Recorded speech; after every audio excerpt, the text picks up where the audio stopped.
তুমি আল্লাহর বিধানগুলোকে সংরক্ষণ করো, রক্ষণাবেক্ষণ করো, টেক কেয়ার করো, আল্লাহ তোমার টেক কেয়ার করবেন। তুমি আল্লাহর বিধান টেক কেয়ার করো, আল্লাহ তোমার পাশে থাকবেন। ইদা সাআলতা ফাসআলিল্লাহ, হে আব্দুল্লাহ, যখন চাইবে আল্লাহর কাছে চাইবে, যখন ফরিয়াদের হাত তুলবে কেবলমাত্র আল্লাহর কাছেই তুলবে।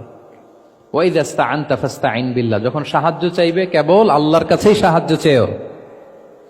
ওয়া'লাম আন্নাল উম্মাতা লাউ ইজতামাআত আলা আন ইয়ানফাউকা বিশাইইন লাম ইয়ানফাউকা ইল্লা বিশাইইন ক্বাদ কাতাবাহুল্লাহু লাক। গোটা বিশ্বের সবাই মিলে যদি তোমার কোনো উপকার করতে চায় তাহলে ততটুকুই করতে পারবে যতটুকু আল্লাহ তোমার ভাগ্যে রেখেছে। আল্লাহ যতটুকু উপকার তোমার ভাগ্যে রেখেছে অতটুকুই হবে। ওয়া ইন ইজতামাউ আলা আন ইয়াদুররুকা বিশাইইন লাম ইয়াদুররুকা ইল্লা বিশাইইন ক্বাদ কাতাবাহুল্লাহু আলাইক। গোটা বিশ্বের সবাই মিলে যদি তোমার ক্ষতি করতে চায় ঠিক ততটুকুই করতে পারবে যতটুকু তোমার নসিবে আছে, এর চেয়ে 1 ইঞ্চিও বেশি ক্ষতি করতে পারবে না।